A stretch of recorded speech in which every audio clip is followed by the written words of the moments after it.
ho aminareo anie ny fahasoavan'i Jesosy Kristy Tompo sy ny fitiavan'Andriamanitra ary ny firaisana amin'ny fanahy masina. Miarabantsika rehetra ry havana, miara-miombavaka amin'izao alahady natokany FJKM ho alahady ny Sampana Tanora Kristianina izao. Alahady faefatra manaraka ny Triniteny anio, ary mbola hibanjinantsika hatrany ilay lohahevitra hoe Olomboantsi ny Mpino.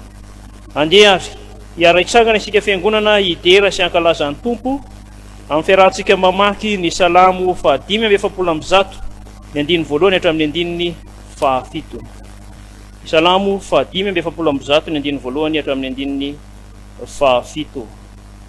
Aorian'izay ny hira fa 420 amin'ny firana FFPM ny andiny voalohany sy ny faharoa. Rehefa hitantsika ny salamo ry havana dia andeha iarahana mamaky fiderana ny Tompo amin'ny anaran'i Jesosy manao hoe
iombona amin'ny vavaka ho fideranan'ny Tompo isika ry havana.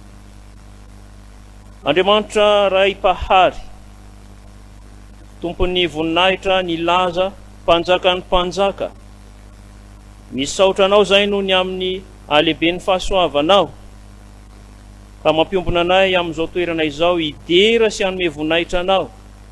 Misaotra ny amin'ny fitahinao zay tsy takatry ny sainay, misaotra no ny amin'ny arem-pahasoavana rehetra zay nomenao anay, ny velomanay.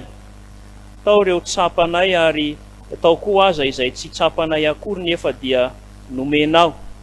Mankasitraka Tompo, velonay ny zahay, mbola afaka miombona ankehitriny, midera sy manome voninahitra anao. Mahatsapa ny asarobidin'ny fiantsonao amin'ny maha-olomboantso anao, anay ka dia mankasitraka dia rainay ny anaranao.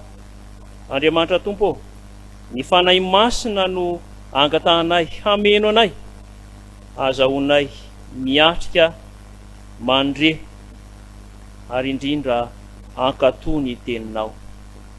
Dia amin'ny anaranao Jesosy Kristy no anaovanay izany vavaka izany. Aoka hipetraka ny fiangonana. Ry havana malala rehetra ao amin'ny Tompo, eo no amfanajana ny teny manambara ny sitrapon'Andriamanitra amintsika.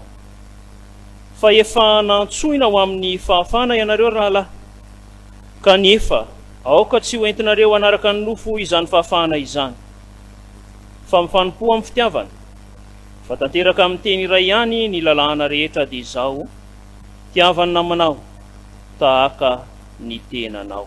Amen. Sambatra ny mahitsy lalana izay mandeha araka ny lalan'i Jehova, sambatra izay mitandrina teny vavolombelony ka mitady azy amin'ny fo rehetra. Amen. Ny hira fahavalo amby roapolo sy efajato, ny andiny voalohany izy sy ny fahaefatra niombonantsika.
Havana malala, tsy nahatanteraka izany sitrapon'Andriamanitra izany isika, ka aoka anatona ny Tompo hiaiky ny fahotantsika eo anatrehany, aoka ry samy anaraka tsara izao vavaka izao isika.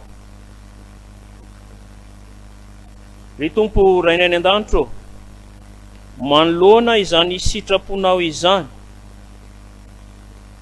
tsarona eto fa mpanoty izahay. Efa nantsoinao amin'ny fahafahany izahay, kanefa toa noentinay nanaraka ny nofo ihany izany. Mifona aminao zahay, manatona anao amin'ny fomba bebaka, mahatsiaro ny tsy fahatanterahanay. Mamelany elokay, mamindrafo aminay. Ao anatin'izao vavaka manginy izao, no hitondranay izay tsy fahamendrehanay tsirairay eo anatrehanao ka mihaino ny fivavakay.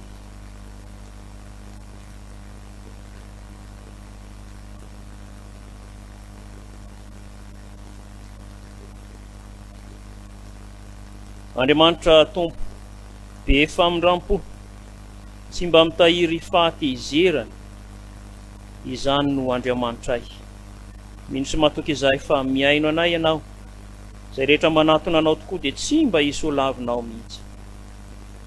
Misaotra Tompo, misaotra noho ny fitiavanao.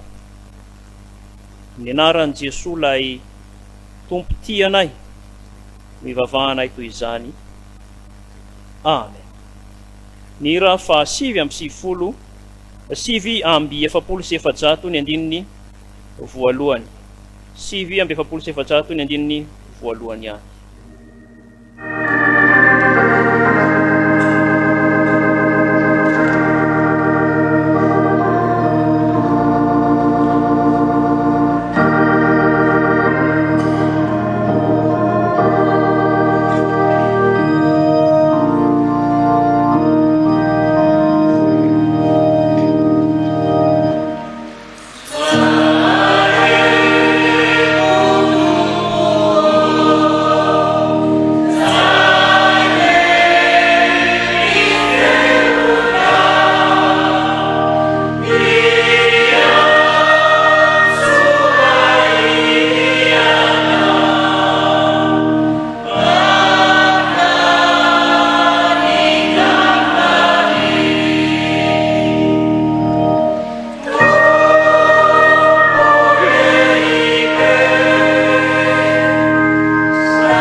havana malala raha ny bebaka marina tamin'ny fotsika tokoa isika dia mahatoky sy marina Andriamanitra ka vonina hamela ny helotsika koa raiso ampitiavana sy amin'ny fanantenana ry havana ny famelan-keloka izay omeny tompo antsika aoka hitsangana ny fiangonana.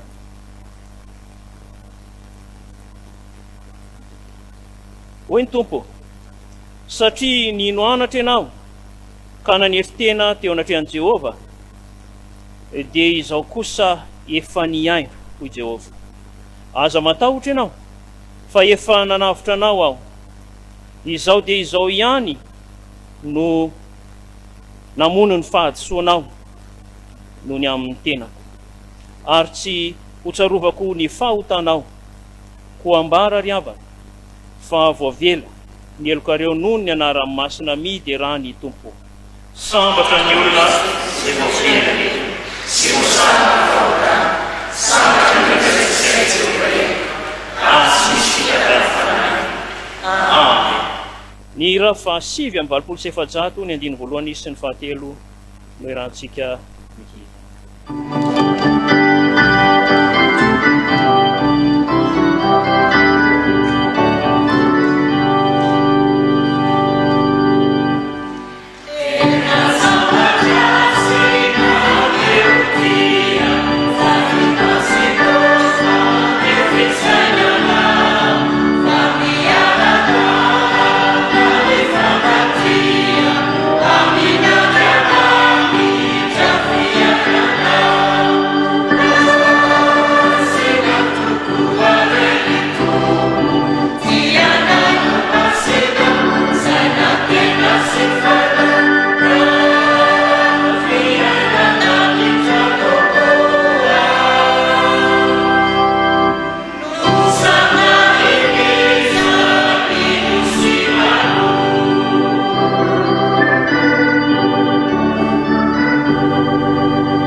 Voavela heloka ry havana malala dia samy manambara finoany dia anatrehan'Andriamanitra sy ny fiangonana ka aoka iomina isika amin'ny fanekempinoana laharana faharoa.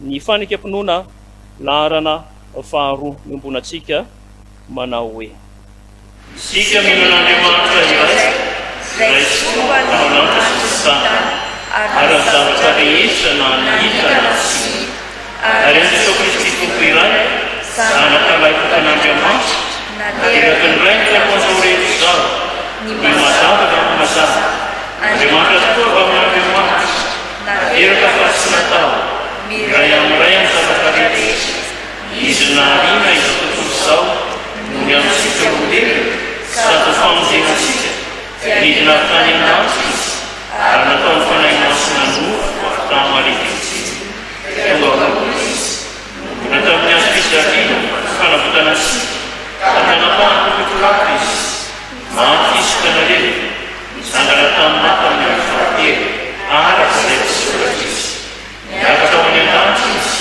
ary mipetraka ao an-tanana kavanana iray avy any aviny indray ny voninahitra itsara velona sy ny maty ary manatra izay fanjakana isika mino fanahy masina tompo sady mpamin'ny aina izay amin'ny resaka ny zanaka ka itsaona sy ankalazaina miaraka amin'ny resaka itenteny tamin'ny fampampaminana isika mino fiangonana iray masina miolona amin'ny fanambarany apôstôly ary manerana izao tontolo izao isika manaky ny batisa iray ny famelan-kely sady manantena fitandrana maty ary fiainana mandrakizay. Amen. Oka afaka hipetraka ny fiangonana. Ry havana malala, tonga eo amin'ny asan'ny fiangonana isika dia manasa ny tompon'andraikitra hanambara izay tsara ho fantatra. Amitombona ao aminareo rehetra ny ry havana fahasoavan'i Jesosy Tompontsika.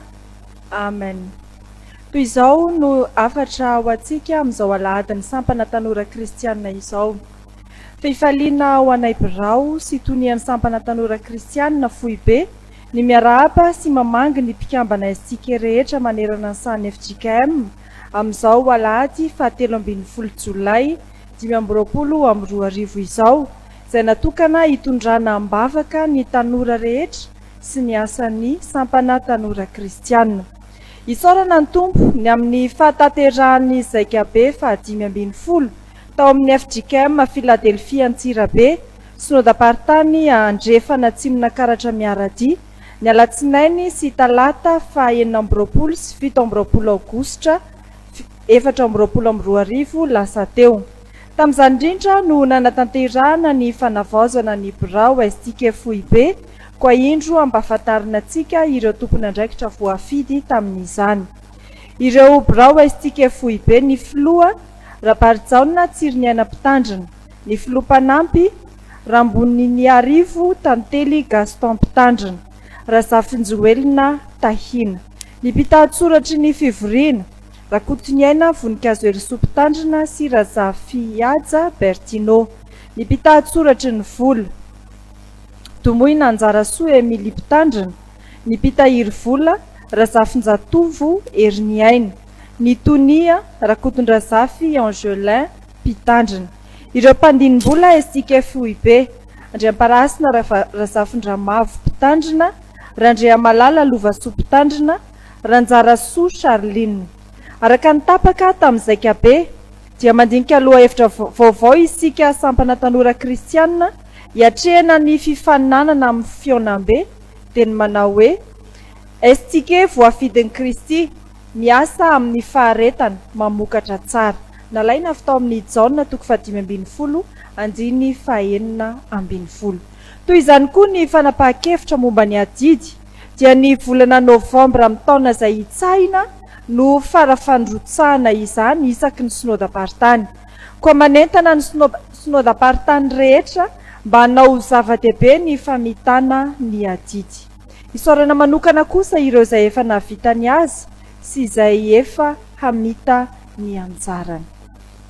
Araka ny fanapahan-kevitry ny mpiandraikitra fohy be FJKM izay nivory ny Alarobia 19 Oktobra 2022 ka hatramin'ny 13 Oktobra 2022 tao amin'ny CFD Ampandrana dia nanapa-kevitra fa tsy fanao ny fitokanana fanamiana FJKM, tsy ekena ny liturjia fitokanana fanamiana, ny mivavaka ho an'ny olona mitondra fanamiana no atao rehefa misantatra izany fanamiana izany izy ireo.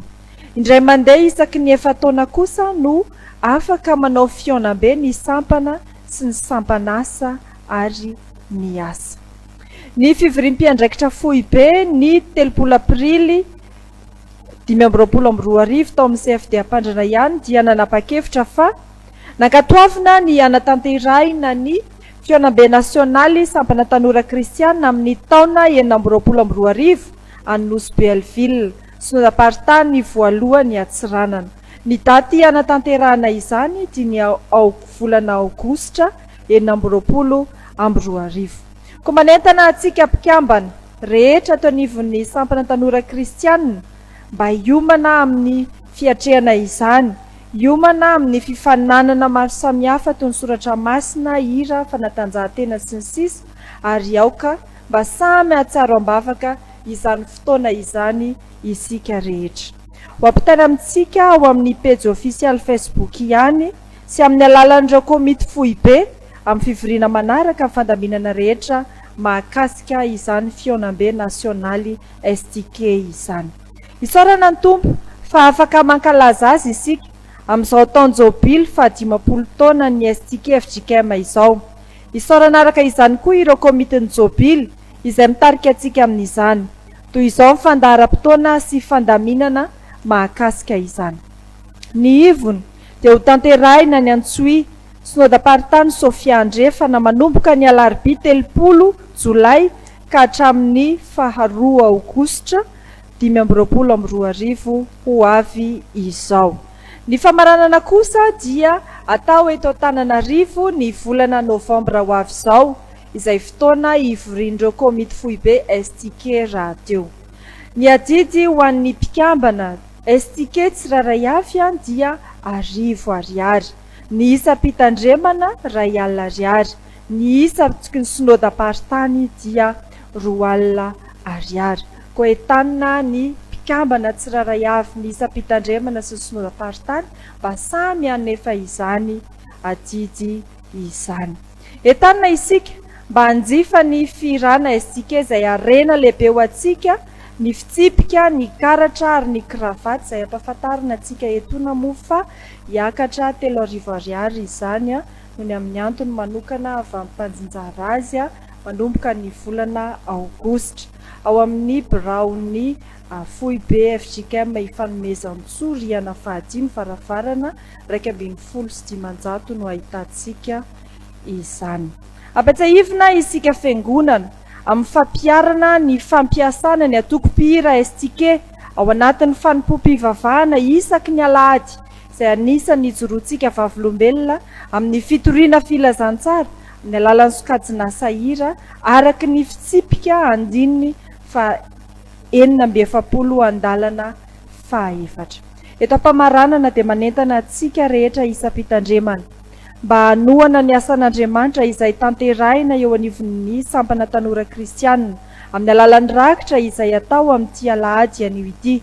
Izany dia ho fampandehanan-draharaha ny amin'ny asan'ny STK FTV. Koa mahereza ry tanora namana amin'ny herin'ny faherezana. Raiso ny andraikitra manandrify atsika fa aza miravoravo tanana. Atanjao finoana amin'ny alalan'ny famakiana tenin'Andriamanitra sy fahasotoana mamaky mivavaka isan'andro indrindra ny Alahady. Tsarovy fa ao amintsika ny herin'ny fanahy izay momba antsika sy mitarika antsika ho amin'izany rehetra izany. Fa voasoratra hoe fa tsy nomen'Andriamanitra fanahy osa isika fa fanahy mahery sy fitiavana ary fahonoana tena. Timoty 2:1-7. Dia manao veloma finaritra anareo amin'ny anaran'i Jesosy Kristy Tompontsika sady zokin'ny Tanora. Ny anaran'ny birao STK FTV ny filoha Raparitsaona tsiry ny aina mpitandrina ho an'Andriamanitra irery voninahitra. Amen. Amen. Isaorana ny tompo noho ny amin'ireo asa izay miandry antsika ry havana malala, ny fampivavaka hatrany mba ho ambin'Andriamanitra amin'ny andraikitra sy ny asa izay sahantsika. Manohy izao fampiompivavahana izao isika ry hava, hiroso amin'ny fanolorantena amin'ny alalan'ny fanatitra isika ho tatazana ny rakitra ny hira faneva ny 50 taona ny STK FJKM no iombonantsika mandritra izany.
Hitsangana ny fiangonana hanolotra ny fanatitra isika riavana ny hira fa 700 ny andininy fa 4 no imbonatsika ho fanolorantsika ny tenatsika sy ny fanahy.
Ny fiangonana tonga eo amin'ny fankalazana ny tenin'Andriamanitra isika riavana malala. Mialoha ny vavaka sy ny famakina ny soratra masina ny hira 730 amin'ny firana fanampiny ny andininy 3 no imbonatsika.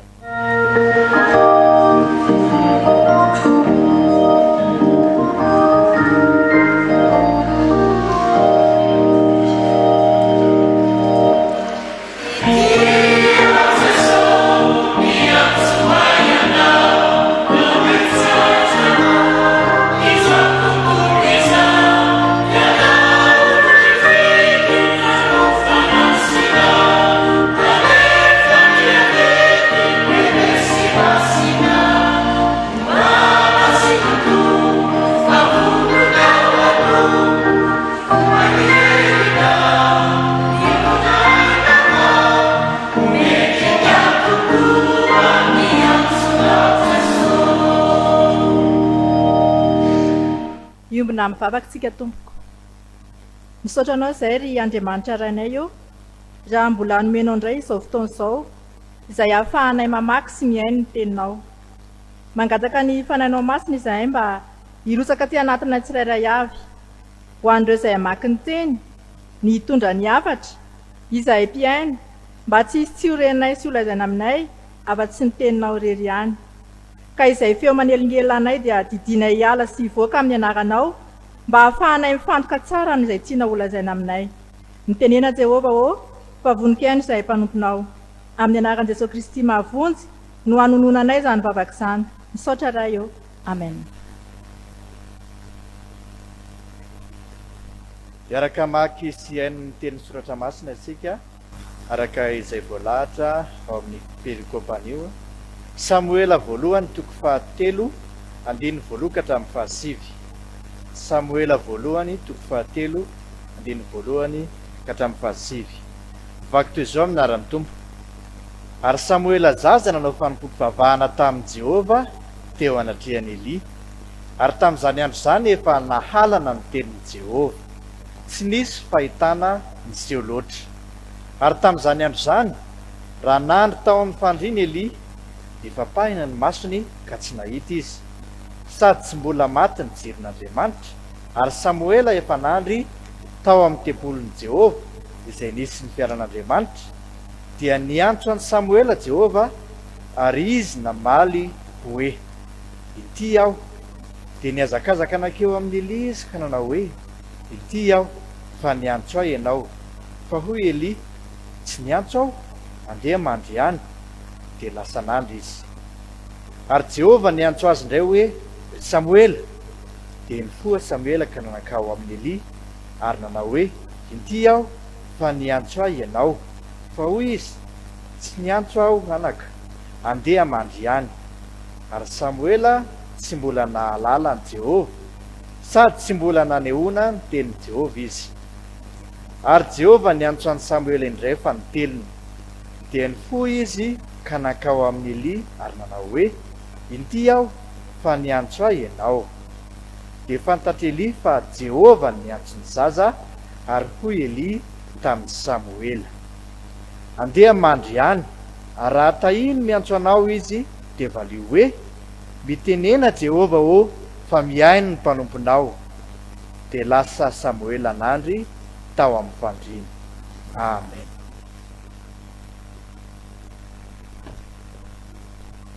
Mbola hotoizantsika ny famakiana ny tenin'ny soratra masina arak'izay hitantsika ao amin'ny filazantsarany Jésus-Christ araka ny Matio toko fahadimy ambin'ny folo atomboka amin'ny andininy faharoa amby telopolo atsahatra hatramin'ny andininy fahasivy amby telopolo.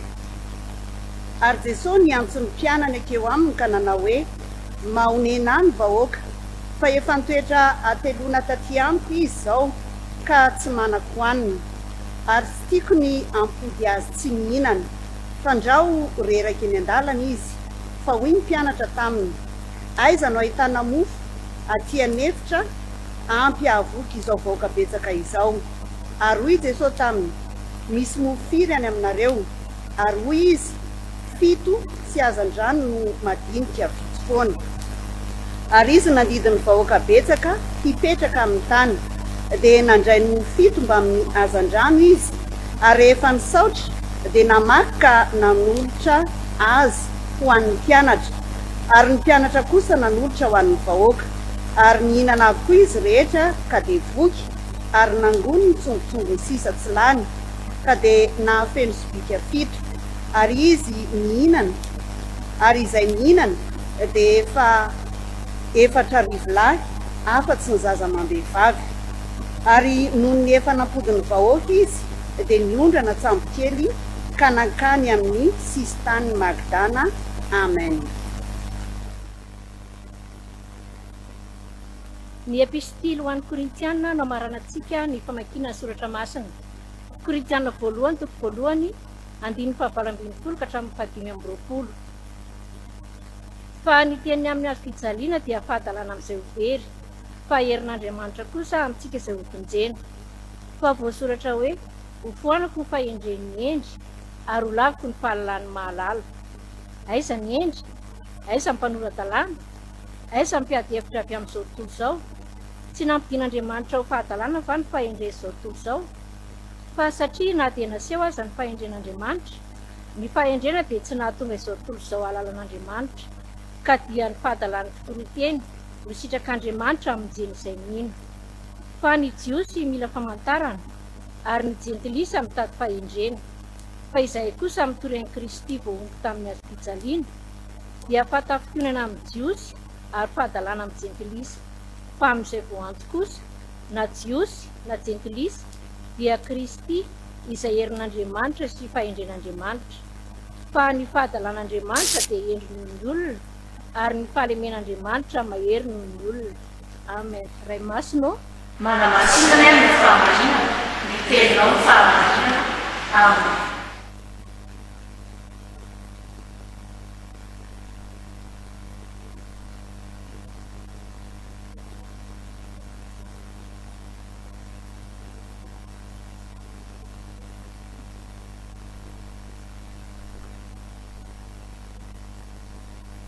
hitsena ny afatra avy amin'ny tenin'Andriamanitra isika ry havana aoka hitsangana ny fiangonana hiara iretona ny hira faha 7 amin'ny fitopolo amby zato isika ny andiny voalohany sy ny faha 4.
Aoka hipetraka ny fiangonana. Anapaka ao am-pontsika rehefa malala ny fiadanana tompo Jesoa. Amen.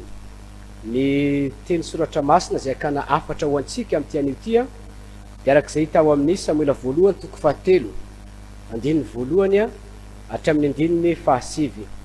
Samuela voalohany toko fahatelo andininy voalohany hatramin'ny andininy fahasivy. Ity perikopa ty ry havana dia miresaka indrindra ny amin'ny antson'Andriamanitra any Samuela ho mpaminany. Zany no votoatin-kevitra lehibe misongadina amin'ity perikopa ity. Raha vao miresaka izany antson'Andriamanitra izany isika dia reto zavatra efatra reto farafahakeliny no tsy maintsy ho fantatsika. Voalohany mifamatotra mandrakariva amin'ny fiantsona, ny fifidianana sy ny fanirahana.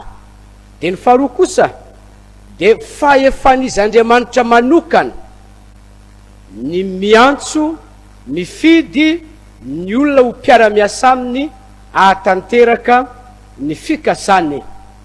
Fahatelo, Andriamanitra rehefa miantso olona hanatanteraka ny asa fanompona dia ny Olomboantsi kosa dia tsy maintsy manana fifaliana ary mahita fahombiazana mandrakariva.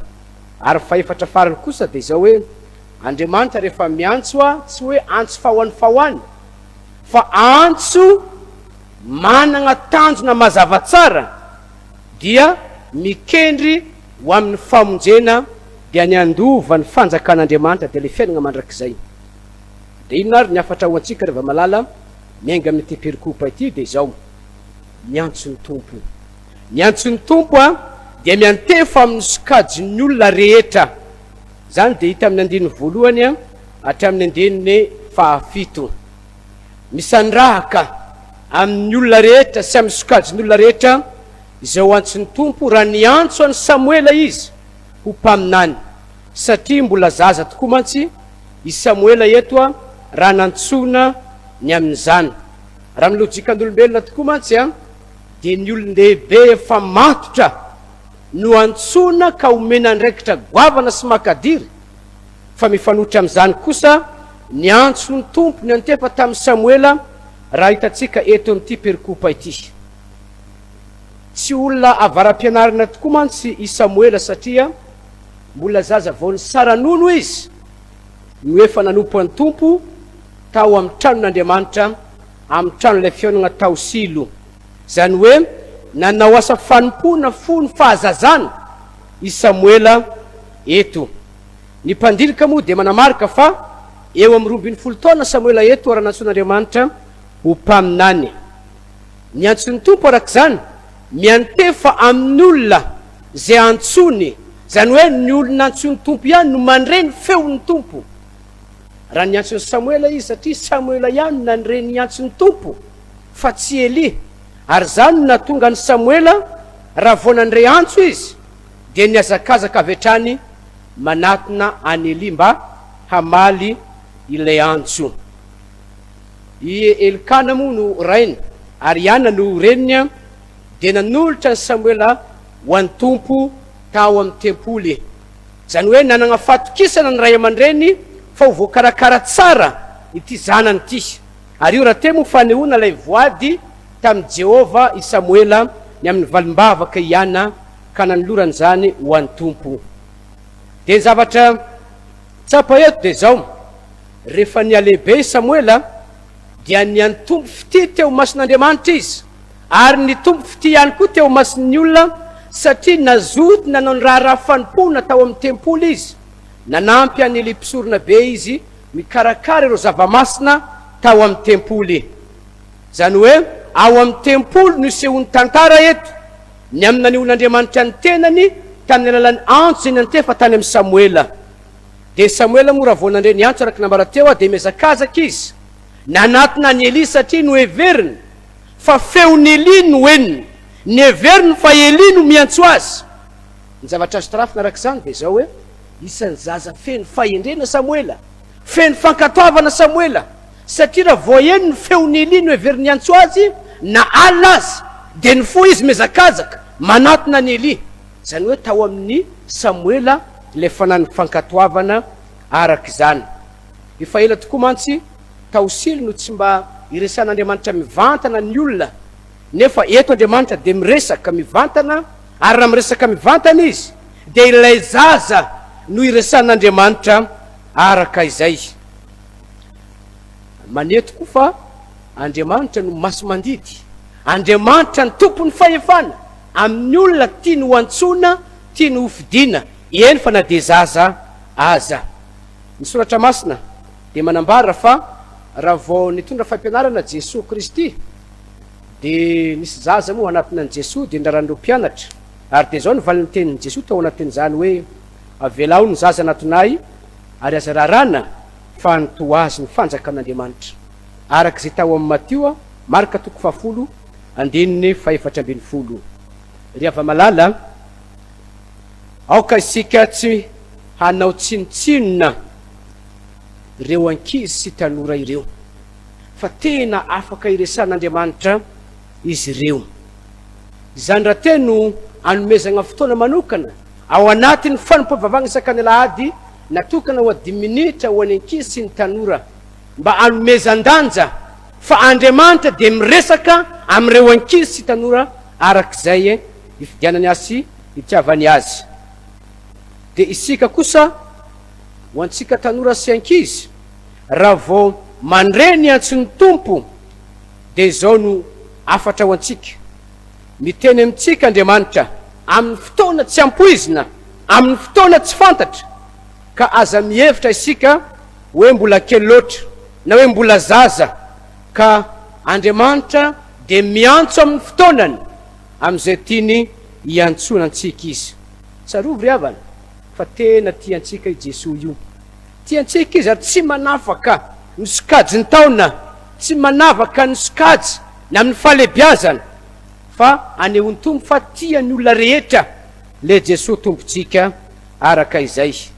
Koa dia mahaiza mametraka ny fotoana isika ry havana mba hanginana sy hivavahana amin'Andriamanitra, ka hienontsika an'Andriamanitra amin'ny alalan'ny teniny na amin'ny alalan'ny soratra masina. Aza mandany fotoana amin'izay tsy masoa, aza mandany fotoana mirendrarendra n'izao tontolo izao isika, fa mifantoha amin'ny fanompona Jesosy-Kristy amin'ny androm-piainantsika manontolo, satria mitondra fitombona ra-panahy sy fahasoavana ny fiainontsika an'Andriamanitra mandrakariva. Ny afatra faharoa ry havana dia zao, ny antson'ny tompo ampahafantarina ny olomboantso. Ny antson'ny tompo dia ampahafantarina ny olomboantso. Dia amin'ny 9 sy 9 no ahitantsika izany. Ny telo miantona Andriamanitra no nandefa antso tany amin'ny Samuela ary tao anatin'izany antson'Andriamanitra izany indrindra dia zao no tsapany Samuela hoe feon'ny Eli izany, tsy tsapany akory fa hoe feon'Andriamanitra no miantso azy. Mbola zaza raha te moa Samuela ka tsy mbola nahalala any tompona dia efa nanao asa fanompona tao amin'ny tempolo izy, dia mbola tsy nahalala momba an'Andriamanitra izy, ary dia zany no tsy mbola nanirahan'Andriamanitra azy eto, fa niantso ihany Andriamanitra eto fa mbola tsy naniraka azy amin'ilay mahampaminany azy. Dia antsony tompo arak'izany dia mivantana amin'ny Samuela fa tsy tamin'ny Eli. Tamin'ny antso fanotelo ny antefa tamin'ny Samuela, rehefa nankany amin'ny Eli Samuela no natsapany Eli fa miantso nyity zaza ity tokoa Andriamanitra. Ary dia zany natonga ny Samuela nampitodika azy ho amin'Andriamanitra mba hifantoka amin'ny feon'Andriamanitra fa tsy ho amin'ny feon'ny Eli intsony. Ary dia zany natonga ny Eli nanome toromarika, nanoro any Samuela ka nitenenany tamin'ny Samuela hoe andeha mandriany, ary raha tahiny miantso anao izy dia valio hoe mitenena Jehova o fa mihaino ny mpanomponao. Eo amin'ny 15 no ahitantsika izany. Izany hoe nanoro azy Eli, nanoro any Samuela ny amin'izay tokony havaly rehefa miantso azy Andriamanitra. Fa zava-dehibe tokoa mantsy andraikitra zay nataony Eli mpisorona be eto, tsy nanafina Eli ary tsy nialina ny Samuela akory izy. Raha amin'ny maha-olombelona tokoa nefa maninona moa tsy zaza efa lehibe, tsy zaza efa mpanao antiasan'Andriamanitra ity no tenen'Andriamanitra mivantana, fa io zaza zay tsy mahalala ninninona akory, mbola tsy mahafantatra momba an'Andriamanitra. Raha amin'ny olombelona dia mety ho zany ny fanontaniana mipetraka, kanefa tsy zany ny tao an-tsainy Eli. Fa dia nanatateraka ny andraikitra manandrefy azy Eli eto nanoro any Samuela ary nampifantoka amin'ny Samuela mba hifantoka ny amin'ny antson'Andriamanitra ny antefa taminy. Zany hoe nanome lanja ny antso ny antefa tamin'ny hafa Eli mpisorona be eto. Raha ireo apôstôly tokoa nanao fampianarana, nanao toroteny, dia betsaka satria amin'ny alalan'ny toroteny no anisan'ny antson'Andriamanitra miantefa amin'ny fiangonana. Dia betsaka tamin'ireo zay resy lahatra voatsidina tampo no tia maly ny antson'Andriamanitra, ary dia zao no voasoratra manao hoe ary anandre zany ny olona dia voatsindina tampony ka nanao tamin'ny Petera sy ny apôstôly namany hoe ry rahalahy, inona ny ataonay? Ary hoy Petera taminy, ny beba ary oka samy atao batisa ny anaran'i Jésus-Christ ianareo rehetra mba azo famelana ny elokareo, ary ianareo andray fanomezana dia ny fanahy masina. Asan'ny apôstôly toko 2 andininy 7:30 sy 8:30 no ahitantsika izany. Ry avako malala rehetra amin'ny tompo tsarovy fa ao amin'ny teniny, amin'ny alalan'ny soratra masina, ny alalan'ny baiboly no iantson'Andriamanitra antsika mpino na antsika mpanompony. Aza miandry feo hafa isika, aza miandry ny feon'ny fietreretana, aza miandry ny feon'ny fiarahamonina. Reny mantsy matetika mitaona atsika andeha amin'ny lalana tsy tokony aleha ary maniraka atsika hanao zavatra tsy tokony atao, ka mila mitandrina tsara atsika eo anatrehan'ireo antso samihafa zay mitaona sy miantso atsika, fa sao dia antso mankany amintsizy. Anjarantsika ihany koa zay efa mahalala tsara ny amin'ny soratra masina no taomina mba anampy sy ampafantatra ireo ankizy sy tanora zay mbola tsy mahalala ny amin'izany antsony tompo ao amin'ny teniny zany. Aoka isika ho mpampianatra mahay mitarika ho amin'ny fahendrena ho amin'ireo zanatsika. Aoka isika ho mpampianatra feno fahendrena ho an'ireo tanora sy zay olona mbola tsy mahalala na ny olona zay mbola ataontsika hoe maivana ny ara-panahy, mbola ambany amin'ny lafiny ara-panahy ka mbola tsy mahatakatra ny amin'ny antsony tompo izany. Koa marina fa tsy izy feo mivantana hoenitsika avy amin'Andriamanitra avy any an-danitra, fa tsarovy kosa fa avy amin'ny alalan'ny toroteny, avy amin'ny alalan'ny fampianarana, amin'ny alalan'ny famakiantsika ny soratra masina isanandro isanandro araka ny fanekena mampandrafanasa ny tompontsika. Ao no iresan'Andriamanitra amintsika, ao ny tenan'Andriamanitra amintsika, ao ny antsony tompo antsika. Nantsony tompo antsika ry havana, tsy hoe ho mpanompo ihany, fa nantsony isika mba ho mpaminany raha teo ihany koa, manoloana ireo tranga misy anantsika eo amin'ny fiarahamonina zay tsy araka ny sitrapon'Andriamanitra, dia isika no vavan'i Jesosy Kristy miteny amin'ny anaran'ny tompo Jesoa, dia mijoro isika miteny ary manitsy ny olona zay tsy manaraka ny sitrapon'Andriamanitra. Koa tanterao ry havana, ny andraikitra ny antsony tompontsika tsirairay avy ho mpaminany atsika fiangonana ry havana, eo amin'ny fiarahamonina, eo amin'ny fiangonana, ka tsy maintsy miteny atsika malohany fahalovana samihafa zay hitantsika fa adidintsika izany. Ito mpamaranana ry hava-malala dia ambara amintsika ny afatra nomeny atsika tamin'ny tian'io dia zao hoe miantso antsika ny tompo, ary ny tompo miantso io tsy mba manavakavaka na misarangan'olo zany na misokajy zany na inona ny toerana misy atsika, dia miantso antsika Andriamanitra, ary antso zay mety efa amintsika dia antso mba haniraka atsika ho mpaminany, antso mitaona atsika hijoro vavolombelona eo anivon'ny fiarahamonina misy antsika. Ka ho any zay tsy mahafantatra ny antso mety efa any aminy, dia anjarantsika ray aman-dreny ara-panahy, anjarantsika zay efa matotra ara-pinoana no mampahafantatra ireo zanatsika amin'izany antso mety efa amin'izy ireo zany. Mazotoa mihaino toroteny ry havana, mazotoa mihaino fampianarana, ary mazotoa mamaky ny teny soratra masina isika, fa ao no andrenesantsika Jesosy miteny amintsika, ary mba hamalintsika ny tenin'ny tompo mana hoe inty a tompo iraho aho, ka mba tena vonany amin'izany tokoa ane isika tanora zay mandreza ny afatry ny tompo zany, fa antsony tompo isika ka dia mamaliry havana, aza varina isika fa dia tanterao ny fanompona sy ny antso ny antefa amintsika tsirairay avy ho voninahitra izy Andriamanitra ireriany zavatra rehetra. Maireza ry havana, an'Andriamanitra ireriany ny voninahitra, fa ho amintsika rehetra kosa izany teny izany. Amen.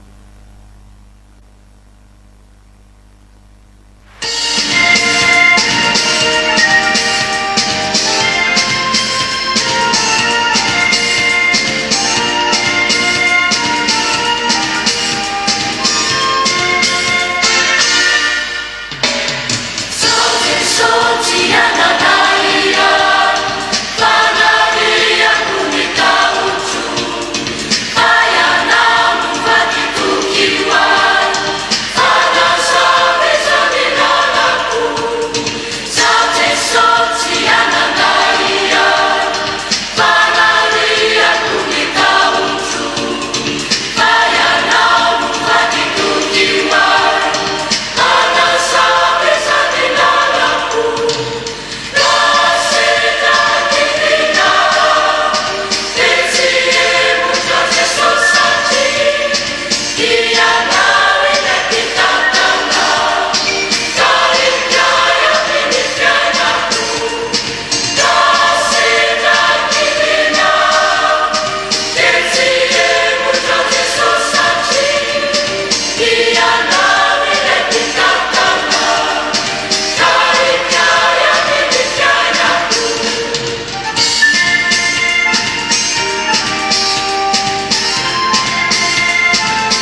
hivavaka isika. Misaotranao zay ry Tompo Andriamanitra io noho ny amin'ny teninao zay nambara noenonay ary natolotra ao ho anay Sampana Tanora Kristianina ary ho anay vahoaka anao Andriamanitra tamin'ity andro ity. Misaotranao zay satria Andriamanitra miteny aminay tokoa ianao ary zany teninao zany dia amin'ny alalan'ny antso zay antsonay anao antsonao anay tsirairay avy eo amin'ny andro fiainanay ka dia miantefa aminay tsirairay avy tokoa zany teninao zany fa tsy mifidy tavan'olona, tsy mifidy sokajin'olona, tsy mifidy taona fa na ny tanora, na ny zaza, na ny antitra dia samy antefany zany antsonao zany.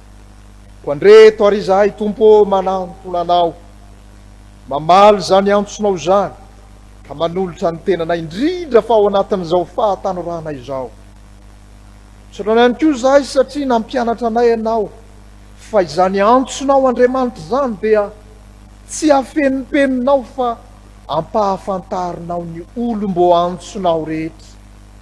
Ko anandre izany teny zany zay androany zay manapirofo fa izahay dia olona natsonao, olona vao antsonao hanao ny asa fanompona eo anivon'ny asa fitoriana ny filazantsaranao indrindra fa amin'izao fahatanorana izao zay navorona ao aminay ny hery, ny tanjaka, ny fahaiza manao isan-karazany. Ko andreto ary izahay Tompo mivavaka ho an'ny Sampana Tanora Kristianina, ho an'ireo tetikasa zay tanterahany eto amin'ny Sampana Tanora Kristianina isam-pitandremana, ny isaky ny sinotam-paritany amin'ny alalan'ireo sokajin'asa mandrafitra izany. Akinay feno aminao ny fanatanterahana ireo asa zay nataonay ho tanterahana ho fampandrosoana ny Sampana Tanora Kristianina, ka ho Sampana Tanora Kristianina voafidin'ny Kristy ka miasa amin'ny faharetana izahay, mamokatra tsara ho amin'izany asanao zany. Misaotrana ihany koa izahay satria nomenao anay ny fotoana mandritran'izay 10 taona zay teto amin'ny FJKM ka nahafahan'ny Sampana Tanora Kristianina nijoro fahazavana. Mankalaza an'izany zahay ny faha 10 taona niderananao sy nanomezana voninahitra anao. Koa taio Tompo ireo asa zay tanteranao anatin'izany, sationany ao anatin'izany Tompo ny ivon'ny fankalazananao Andriamanitra zay tanterahana any Antsoy amin'ny volana Jolay. Tompo taio ny fiomanana rehetra, ny fanomanana rehetra ny amin'izany fotoana izany. Apetraka ifenao ampelantananao ary ao ihany koa ny famaranana zay atao ao Antananarivo sady ho fivorin'ny komity fohy be amin'ny fotoana zay anatanterahana an'izany. Mino zahay fa Andriamanitra momba anay ianao amin'izany ka ho tanteraka sy lavorary zany, tsy hanana fahefana ao anatin'izany herin'ny Satana fa ny fanahinao no hitaridalana anay. Dia kinay ambavaka aminao sady ihany koa ny fiaonam-be zay ho tanterahana any Nosbe Elville amin'ny taona 1924. Akinay fenao aminao zany ary mino zay fa ho lasa programanao Andriamanitra mihitsy amonjena olo maro indrindra any amin'iny faritry, fa izay tsirairay avy manerana ny nosy dia ho voatahy ka ho tonga hiatrika izany. Tsy adinonay ambavaka Tompo ny jobily fisotrondro noho ny mpanomponao mpandrarata ao amin'ny esteke fohy be. Hoentinay ambavaka aminao ny fanatanterahana an'izany. Akinay feno aminao ireo asa rehetra atao ho fanomanana an'izany dia ianao no hatanteraka sy halavorary ny asa rehetra zay tanterahanay.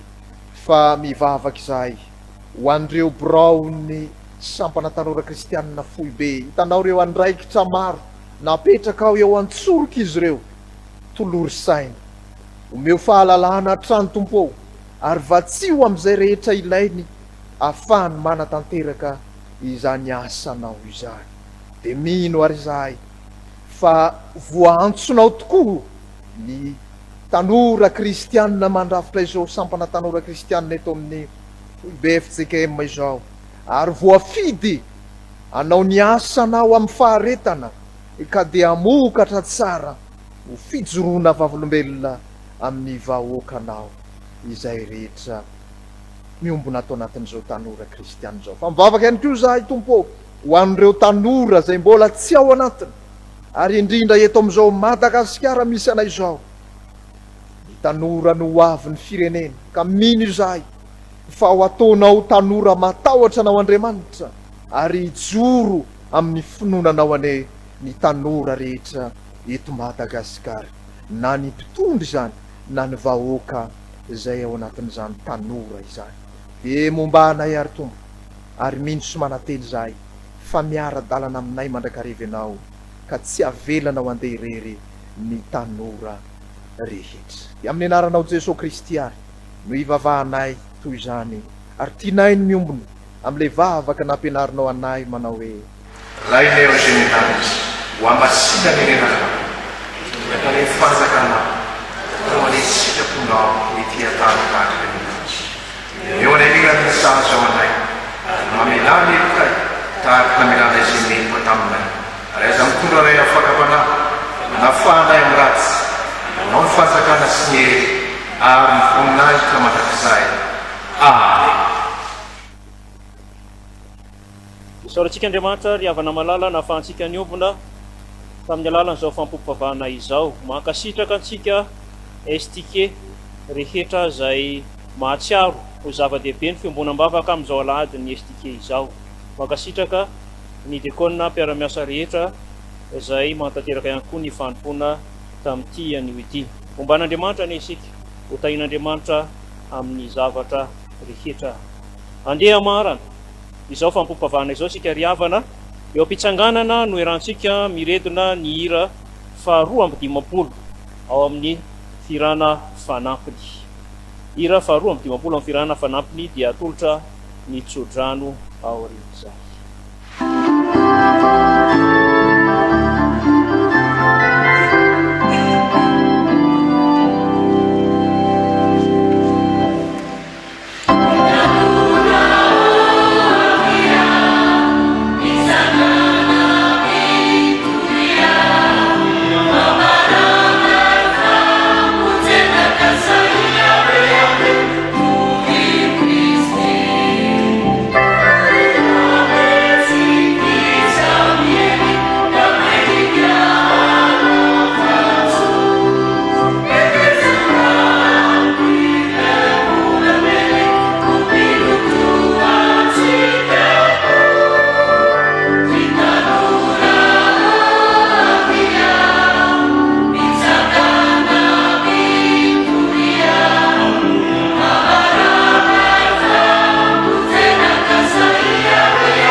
Raisiriavana ny tsodrano izay tononona amin'ny anaran'i Jesosy Tompo ho tanteraka aminareo ane izao.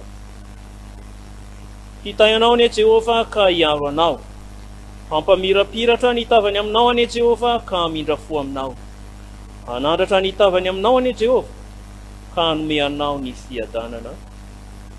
Aoka hipetraka ny fiangonana hivavaka mangina isika rehetra.